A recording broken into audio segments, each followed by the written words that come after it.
Radio Live, brought to you by College Marching, sponsored by Flip Folder app. We've got not a whole lot to talk about this week. There hasn't been a whole lot of news in the band world recently, but I mean there has been some stuff going on. We yesterday was May the 4th be with you. Today is Revenge of the 5th. I'm wearing my Star Wars socks to celebrate. You guys can't see it, but my socks have little Mando helmets on them. I am also wearing something to celebrate, but to celebrate a different holiday. Yesterday was opening day of the only baseball league that matters. Well, actually, it's a few leagues, the minor leagues. Major League Baseball sucks. That is a throwback. This is, whole discussion right now, Craig, is a very big throwback. I know. So our dedicated long-term listeners who have been listening since season 0, the decanonized season 0, will remember the name the Somerset Patriots because we kept up with them last year. But yeah, there's not a whole lot going on. So yeah, but I guess yesterday was Star Wars Day and today is kind of fake Star Wars Day. So like, you mean fake Star Wars Day? It's Revenge of the. I almost said Revenge of the Sith. Oh God. Well, tomorrow's Revenge of the 6th. That's true. Actually, today I found an alternate listing of them where there's always a bigger 5th. So if you're familiar with the prequels, my favorite comedy trilogy. I think Revenge of the Sith is a really funny movie. I know I shouldn't, but I think it's hilarious. I watched episode 9 for the first time yesterday. Yeah. And I was expecting it to be worse than it was. It wasn't terrible. That's probably okay that you thought it was worse than it was because you probably expected going into it that it was terrible. I heard from so many people that it was so bad. So I had there were things about it that I didn't like. The bar was here. The movie was about here. The movie's about here. The original trilogy is like here. The prequels were like here. And what I heard about episode 9 was that it was terrible and completely ruined like the franchise. So I was expecting it to be here. Yeah, it was better than the prequels in my opinion. Yeah, I agree. I agree with that. My thing with episode 9 is I didn't like episode 8. Obviously I loved the music in it because I thought 8 was not fun. I didn't think it fit with the vibe of literally everything else. It did not. Anyway, that's another story for another time. But 9, there were plot points I didn't like. If you go into 9 and you're like, I'm just gonna enjoy this movie for what it is and not think too deeply about it, and that's kind of the same thing with Wonder Woman 1984. If you go into it just wanting to enjoy a movie, you're not gonna hate it. I didn't love how they wrapped some of it up. The Rey Palpatine, I did not like that. Did not like that at all. Just because that brought up more questions I didn't want answers to. I just didn't need any of that. So I feel like it all was cheaper into story. I was kind of on I wanted a Rey Kenobi. I would have loved that. I'm a big Obi-Wan fan. So it could have been a lot worse. And I think once again, the music, it carries all of the movies. It's so fun. We were talking about obviously May the 4th and Revenge of the 5th. They it's interesting to look at how John Williams has really influenced not only just the band world but marching bands, as a lot of his really popular music, obviously some of the most iconic music that ever has been written by him, composed by him, and moved over to marching band. So I definitely had fun, scrolling through Twitter, seeing all these different bands yesterday, what they did.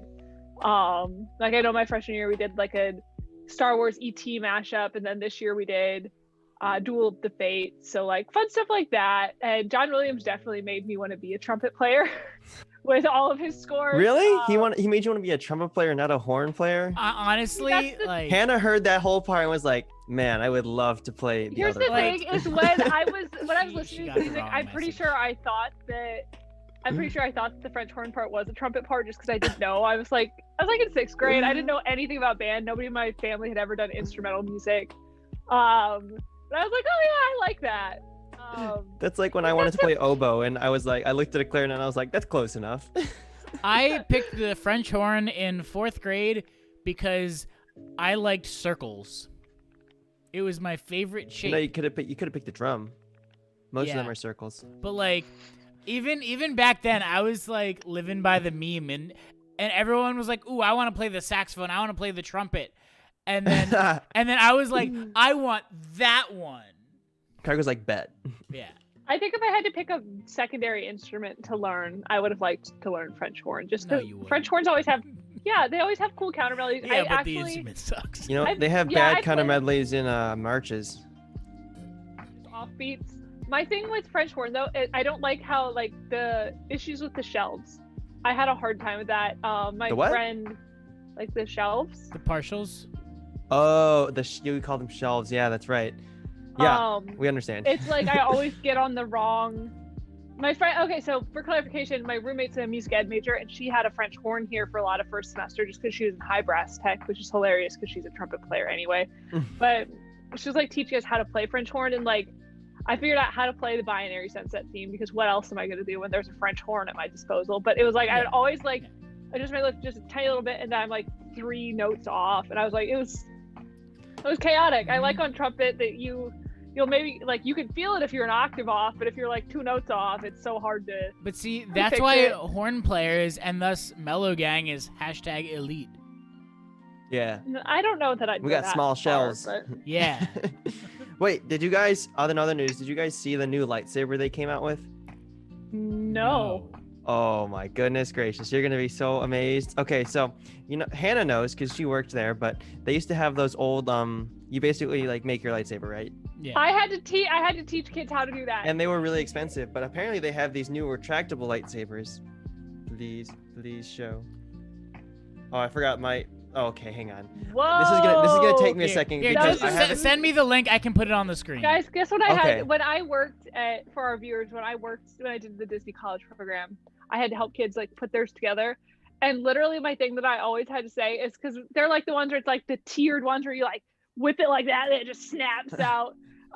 We always had the ends were taped and we always be like, oh, like keep the tape on so you don't poke out any Jedi's. Haha. Yeah, until you get out of the store, I was required to say that. Hannah had to say that so many times. I had to say it many, many times, and not a solid like 80 to 90% of these kids ignore me, and they take the tape off, and they're like hitting each other, hitting me, and hitting other people, like hitting random strangers. I'm like, I can't even do anything. Hitting Hannah. I would hate to have that job. Okay, That everyone go sounds- watch this video.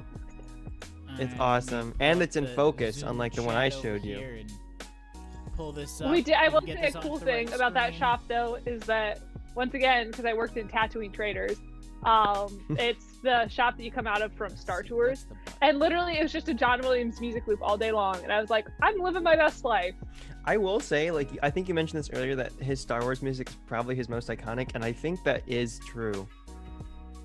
Like, does I think if you literally went up to anybody in this world and sang to them at least the Imperial March, they'll probably know what that is. That's it. That Jaws, because Yeah. he's written a lot of iconic music. I feel like Jaws, is good, yeah. Jurassic Park. Yeah, but you I- see, we played Jurassic Park Jurassic is Park kind of this like a year, too. tough. I feel like usually if you were like, sing me something from Jurassic Park, they'll be like, they'll either do some like weird mashed theme or they'll get it right. But like with Star Wars, you can never. I don't think they'll get it wrong. And if you do Jaws, they'll never. I mean, get it it's wrong. really easy to get Star Wars wrong. I mean, the most famous quoted Really? You line of it think? is not a line from the movie.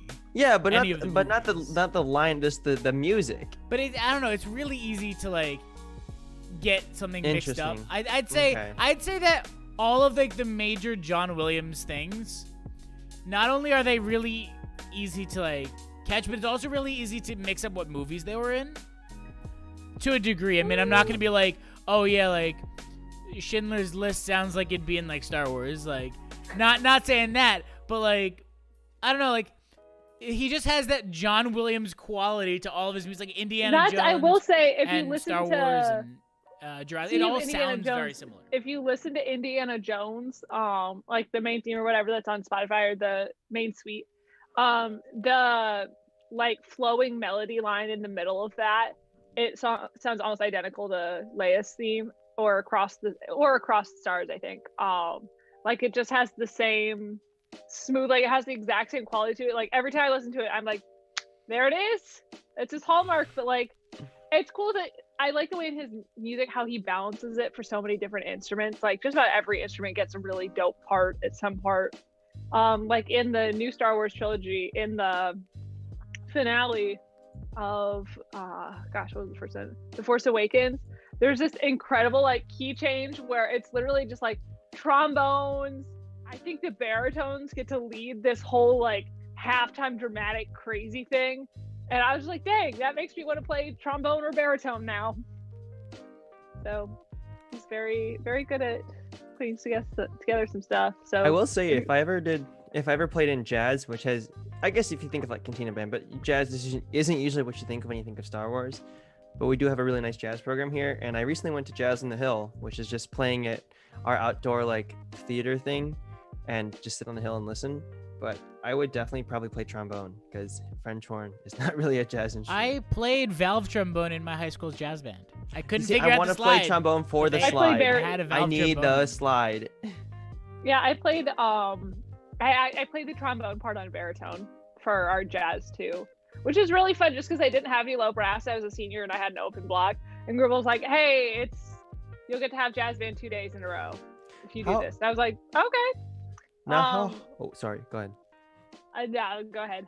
Now, how hard is it to switch from like, I guess this is mainly for Craig and kind of for Hannah, but how hard is it to play like on one of those low brass mouthpieces if you've only played on like the tiny horn mouthpieces? It was like, I guess for my personal experience, I don't know what Craig's going to say to this. I had a hard time, like I could do it, but I just had to really relax my face. But the problem was in our final concert, Jazz 1 and Jazz 2 alternated sets. So I'd literally play a whole set on trumpet, play a whole set on baritone, then switch back. So switching back was really hard, and my mouth definitely got more tired because I was so used to like putting all this pressure on my trumpet to get out high notes. But then it was like I had to like completely like just. So I think it was kind of hard, but it was like once you get used to it, it wasn't impossible by any means. I know a lot of in DCI, which you guys will hear an episode about that later this week. Whoop, whoop.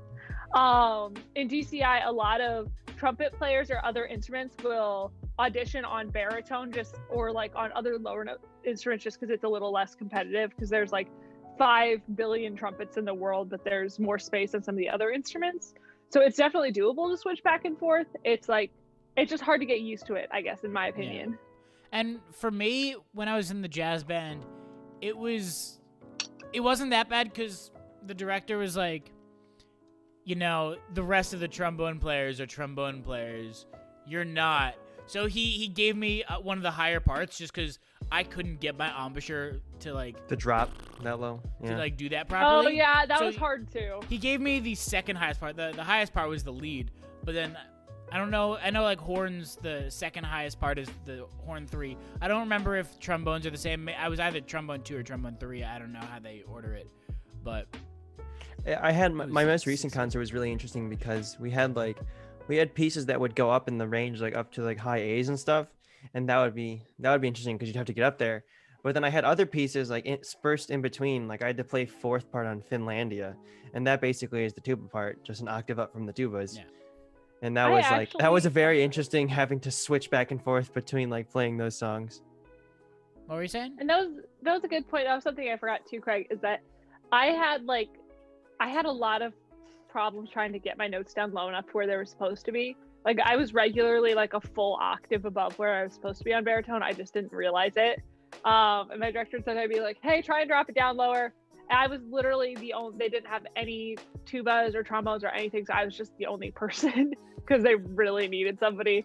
It was just like our freshman group. So that was really hard too, is because I had such a sense for where I thought the note should be, and that it was like it needed to be a whole chunk lower. So that was like hard, but it was really fun. Although I had a hard time reading bass class too. Yeah. I had to think hard. But at least for like baritone from trumpet, if you're reading in treble clef, the only difference is it's just a different octave. For horn, then you have to deal with, all right, now we're not even like in the same key anymore. So like, yeah, that would be if hard. you're used to like, And it could be in hearing a bass certain clef. sound, it could. I mean, horn can be any clef you could imagine. Be in D, horn and D. That's the worst. Oh no, They love writing horn in horn and H. D. Horn and H is one that exists and Craig, I've shouldn't. never played that. You must be insane. I I I think it's the German notation for saying Hornen B natural, if I remember correctly. Really? I think so because I didn't know H was a thing. I thought they no, were just joking. Hornen H is a thing. When I was a music major, I was given one excerpt that said Hornen H, and I said to my teacher, I don't know what that means.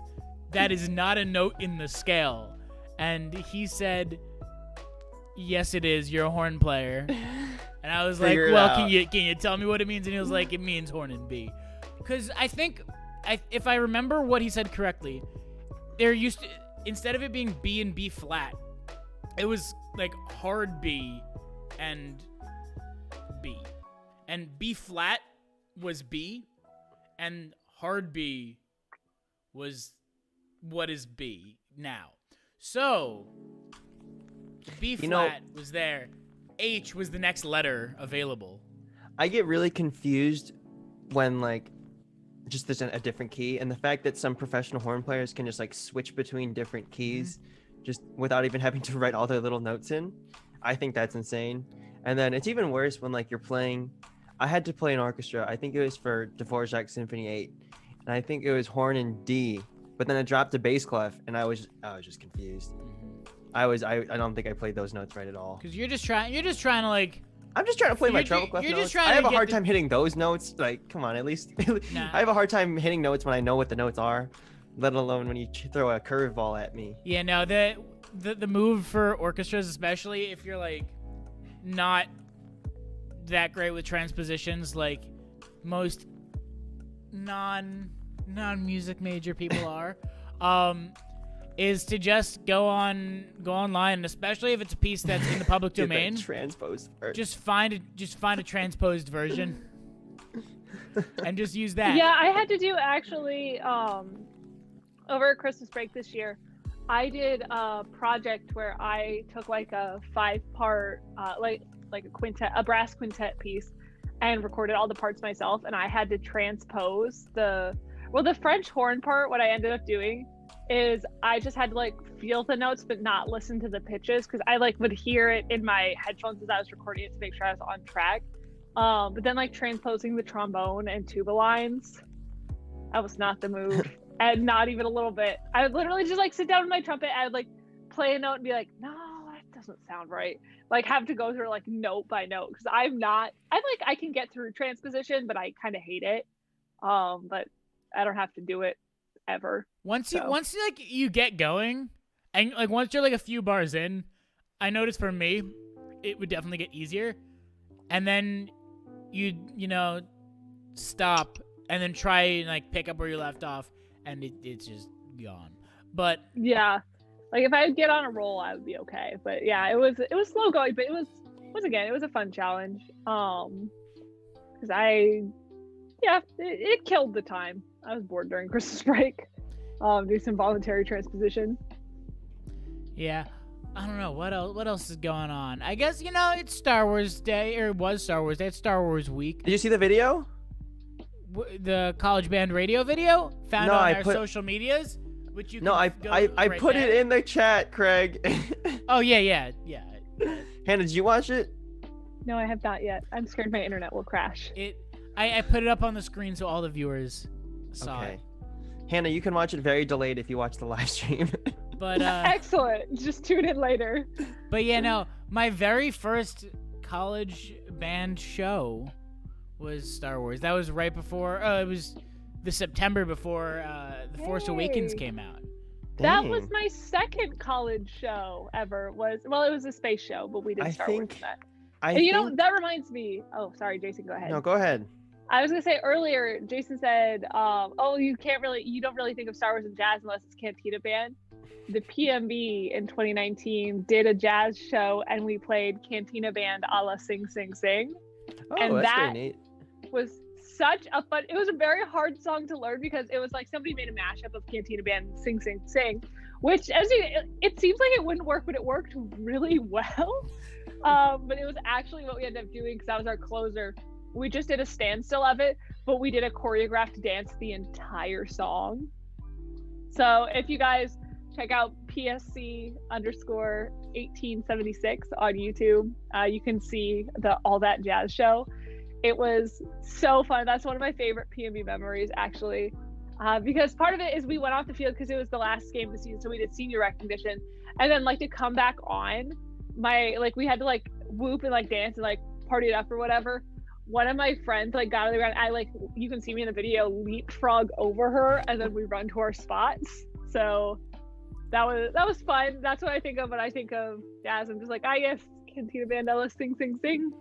But that reminds me too, is I don't know what the Purdue band's been up to, but we just had our first leadership meeting of the season, and we're going to be opening registration this week for PMB. Saturday will be 100 days out from band camp, so it's fun. I don't know what other bands are planning for and stuff this season, but we're thinking that things are going to be a lot closer to normal. We're planning for things to be a lot closer to normal. Obviously, like, we're prepared to, like, do a full back it up and do like we did this year again, but it sounded like we're gonna get to, like, have our uniforms. We're gonna get to march again. Like, we're all very excited. We're gonna get to do some events again, host BOA.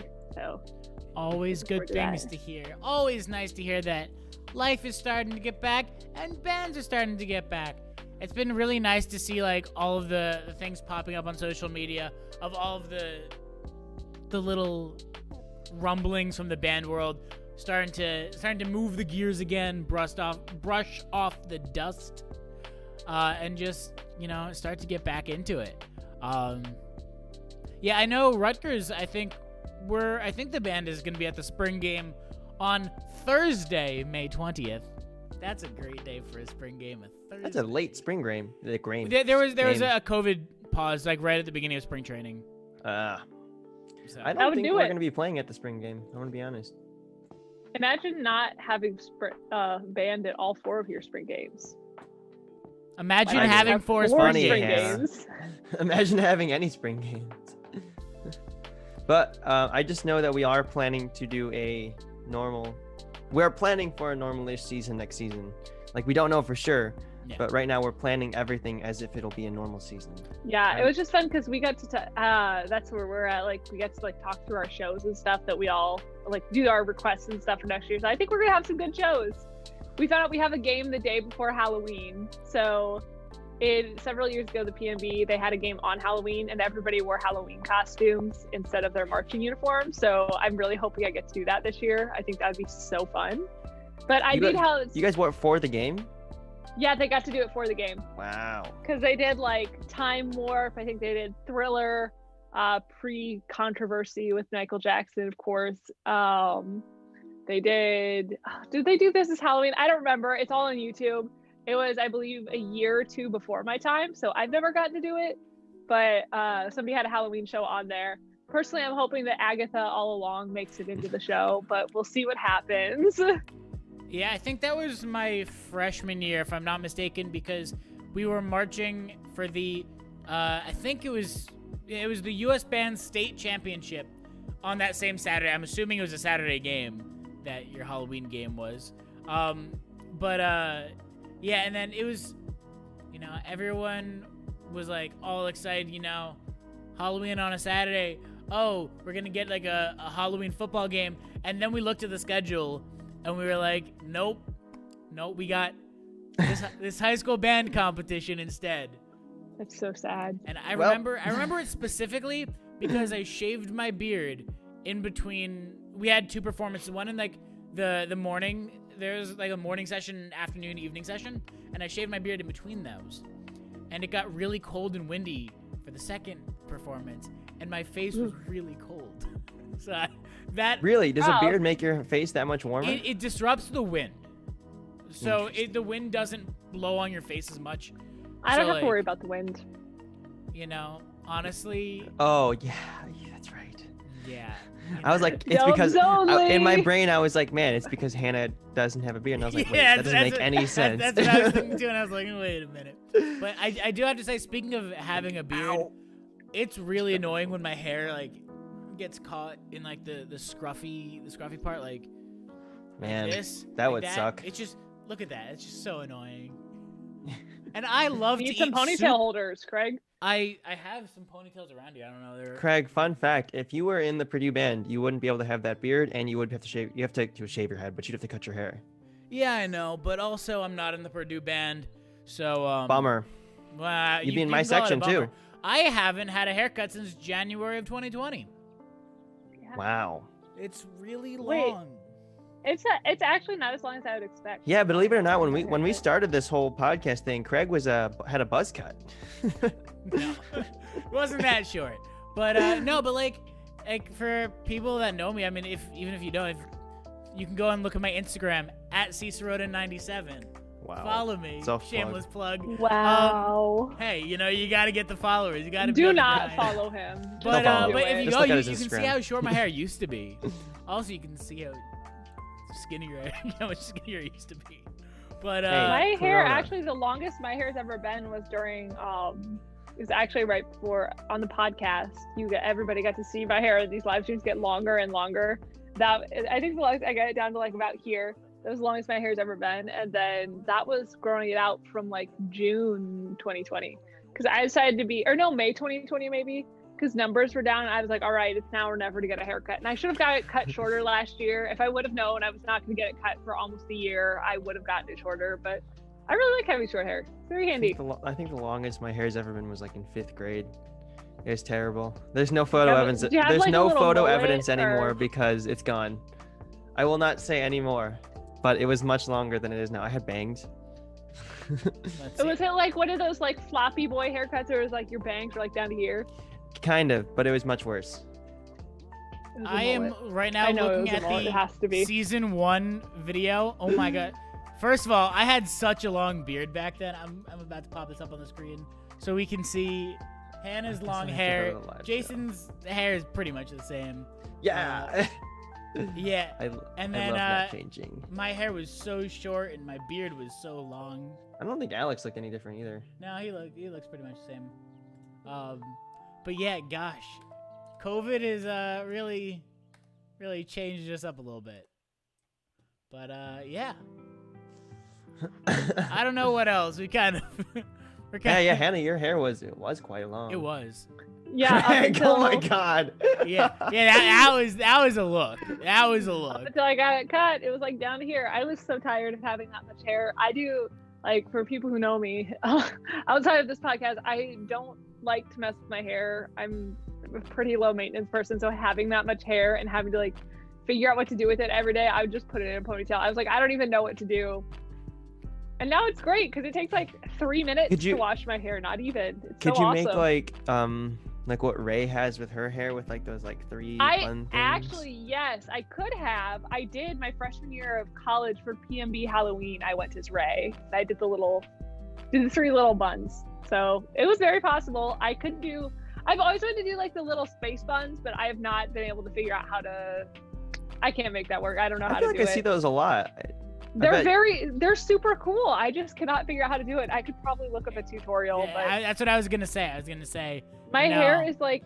I My feel hair's like we should really have soft. a hair contest. Obviously, Alex and I probably won't be participating, but between the people with longer hair on this podcast, we could see who can come up with the best with the best hairstyle? Question mark? Is that what That'd the be term so is? funny.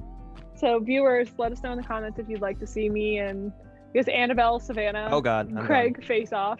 I think my hair is Um, longer than Hannah's, right? I think it is actually because when I'm not wearing a hoodie, like mine doesn't quite come It's, like, come to my down, shoulders. like, past my collarbone. So. Yeah, mine's even if I like pull on it, it's like barely to my shoulder. This is the Right. shortest my hair's been since like elementary school, but I love it.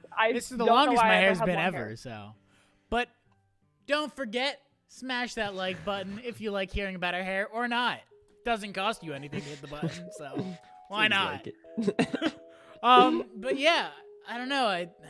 We've kind of Hit the rambled like about- button for me because I had Do you finals this week, guys so it makes have me any happy. Well, I guess I go back to Star Wars. I have a fun story. So I don't know if you guys know, but Matt Conaway did the arrangement for I think for all the new Star Wars movies, the marching band arrangements on the Hal Leonard arrangements. I'm pretty sure he did one for every single new Star Wars movie. Anyway, the first one he did for Force Awakens, well, he actually met John Williams, and John Williams approved it like to his face. I would literally. It was die, probably I like think, if I he met said it John was like the Williams. height of his career when John Williams was like, I approve of that arrangement. Imagine meeting John Williams. I would pass out. I don't even know what I would do. Like, how people feel about, like, I don't know, what are bands that people really like K-pop or something like that? How people get about that? That's how I feel about like composers. Like, I feel like we've if I talked met about Alan film Silvestri- scores and John Williams for like the past 3 or 4 lives. We can talk It's about this for because- the next 3 or 4 Basically, lives. John lives. Williams. Forever. John Williams live. John we Williams, need come on the John podcast. Williams, please come on the podcast. I'll cry probably. I just like, or like if I met Michael Giacchino, I would just pass out on Hey, the floor. The entire Mikey G. interview is Mikey Hannah G. crying and then CBR passing live out while the next rest of week. us are just talking. Be here. Yep. And What it's would like, happen? Like, I and don't about even know halfway what through, to she's just say. like gone. Just on the floor. I just like turn, like, if we got Michael Giacchino on here, I just turned to look at that poster, turned to look at him, just You see. try some more. You know, I would like don't to even know where they got some of their inspiration from. That's it. I'd love to just sit down with composers and be like, just tell me about your work. I thought there's several really great. I'm gonna expose myself for being a loser right now, but We already You're- know on that. Spotify, You're on, there are you're on many a podcast about there are marching many band. great you've exposed podcasts yourself about already. film scores, like in interviews with composers, that I really enjoy. So I like listen to those. I'm just like, ah. Like Did I you listened guys to. know- There's a really interesting one with Alan Silvestri and the Avengers when he did the composing for that. That I listened to. It's I know one of them. It's like Disney's for scores. So Speaking Check that out. of Avengers and their things, I think I said this last week too. Portals in Endgame is just in the end by Linkin Park. I'm upset that you say that every week. I will Hey. not accept that. All right, Craig, that's It's- enough of that. It's the There's truth. no- It's the truth. Linkin Park only wishes they could be like Portals and Endgame. They wrote I it had a first. friend just watch Endgame for the first time, guys. Nice. Wow. Oh no! How even did better, you he take that watched- long? He was starting to. No, he watched through the whole MCU. So he got to Infinity War, and this whole time we've been making like jokes about like the snap or whatever, and like the Mr. Stark, I don't feel so good, which we have to laugh about or I'll cry. He like didn't get what the joke was, and he was like starting Infinity War. He was like, "Everybody's okay after this one, right?" And I was like, "Yeah, everyone's fine in Infinity War." Yeah. So he was Everyone's pretty upset. fine. Like, everyone's absolutely fine. Nobody died. Nothing happens to Spider-Man. He's And fine. 2020 was the greatest year in the history of the United States. Like, Hannah, Yeah. why would you bring up Spider-Man specifically? Did something happen to him? No, everything's fine. No, he's fine. He's fine. He feels he's really fine. good. He, in fact, feels Oh. really great. That's a deep cut. Oh my God, Hannah. Um, I have so another that- Marvel fun fact. Give us another Marvel fun fact, Jason. The person who composed Captain Marvel or scored the movie, for lack of a better term, I just found out is a woman. Nice. Pinar Yes, Pinar 'cause it was direct- Toprak. Yeah, because it was a female composer, a female writer, and a female director. I was Which she's is also very Turkish, exciting. Nice. but I was doing ear training, trying to be a good horn player, and there's not many songs that have a really good minor seventh jump, but the Captain Marvel main theme does right in the Is beginning. it the da da? Yep, Is that's it a though? minor seventh. Yep. Yeah. Fun I fact. have that on my film scores playlist. That's Literally, really that's really tickling the back of you know Craig's what? I'm music pretty major sure brain. also has a minor seventh. What, Craig? I'm What- Is pretty it sure in the by end Linkin by Park? Linkin Park. I'm pretty sure. Stop. Captain Marvel is also in the end by Linkin Park. It's all Linkin Park. Oh my God! It Does was that mean that Linkin Park Marvel all Phase along. 7 is gonna be Linkin Park? my audio. but Agatha was Linkin Park I'm all so along. sad. But That's good. yeah, on that note, I don't know. Literal note. Yeah. Listen to Linkin Park, I guess. I don't know. We got a great Oh, now it's episode back. coming out on Friday. Sorry. Yeah, we're talking about DCI and you know the struggles and changes that are going on this year with the obvious situation that the world is in right now. But getting back to normalcy. And that is the season 2 finale of College Band Radio. Woo! Woo! So, Go Cat. make sure you tune in for one last time this season. The live shows will probably still go on. If you want to stay updated about it all, make sure you go and follow us on the socials that have been above my head this whole time. If you haven't seen them, you probably are looking at a different tab, in which case, why aren't you looking at our beautiful faces? I don't know. Make sure to smash the like button, hit the subscribe button, ring the notification bell so you get notifications when we go live and if we ever post other content to this channel. I don't know. Anything else? Play French horn. Yeah, play French Meltdown? horn. Listen to John Williams. Yeah. And Play follow French me horn? on my social medias. Don't follow Craig. I have some great funnier takes than on Craig. Twitter. I have I'm some funnier than great Craig on Twitter. hot takes on Twitter. You don't want to follow me. Yeah, I don't Jason follow me doesn't on do Twitter. anything. I'm funnier he's than very Craig. not. Follow the Pretty competent. Bands Norcris's account. You might see me with an Instagram takeover. But hey, Doing my best to operate Instagram. but do you know what the most important thing to do after this live show is? Everybody, Get it. go and root for the only important baseball team in the country, the Somerset Patriots. I learned that the Yankees they're now officially a AA affiliate of the Yankees, who also have, I think it's their AAA affiliate in Tampa.